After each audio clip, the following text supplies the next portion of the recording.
കേരള സർവകലാശാലയിലെ BJP. Syndicate അംഗങ്ങളുടെ ജാതി അധിക്ഷേപത്തിൽ പരാതി നൽകിയിരിക്കുന്നു എസ്.എഫ്.ഐ. കേരള സർവകലാശാല പ്രോ ചാൻസലർക്കും SC/ST കമ്മീഷനുമാണ് പരാതി നൽകിയത്. കഴിഞ്ഞ ദിവസം മാധ്യമങ്ങൾക്ക് നൽകിയ പ്രതികരണത്തിനിടെയാണ് വിവാദ പരാമർശമുണ്ടായത്. ഉമേഷ് ബാലകൃഷ്ണൻ വിവരങ്ങളുമായി. ഉമേഷ്, ഈ സംസ്കൃതവുമായി PhD നൽകുന്നതുമായി ബന്ധപ്പെട്ടൊക്കെയുള്ള വലിയ പ്രതിഷേധം, അതിനിടെയാണ് മാധ്യമങ്ങൾക്ക് മുന്നിൽ വന്നുകൊണ്ട് ഒരംഗം അങ്ങനെ ഒരു പ്രതികരണം നടത്തിയത്. ഭക്ഷണം വിളമ്പുന്നതുമായി ബന്ധപ്പെട്ടൊക്കെയുള്ള അതിലുള്ള പരാതിയാണോ ഇപ്പോൾ പോയിരിക്കുന്നത്? തീർച്ചയായും അതിലുള്ള പരാതിയാണ്.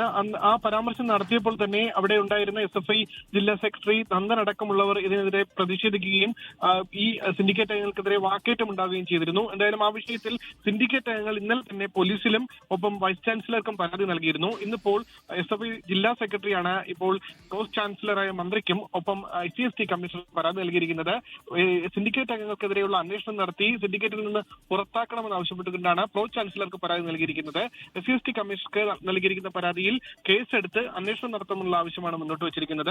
എന്തായാലും വിഷയത്തിൽ രണ്ട് കൂട്ടരും ഇപ്പോൾ പരാതി നൽകി കഴിഞ്ഞു. അനുജ, ശരി. ഉമേഷ് ബാലകൃഷ്ണനാണ് വിശദാംശങ്ങൾ നൽകിയത്. ലോകത്തെവിടെയായാലും ഏത് സമയത്തും 24 വാർത്തകളും ഓഗ്മെന്റഡ് റിയാലിറ്റി പാക്കേജുകളും എക്സ്പ്ലെയിനറുകളും വിശദമായി കാണാൻ ഞങ്ങളുടെ YouTube ചാനൽ നിങ്ങൾക്ക് സബ്സ്ക്രൈബ് ചെയ്യാം.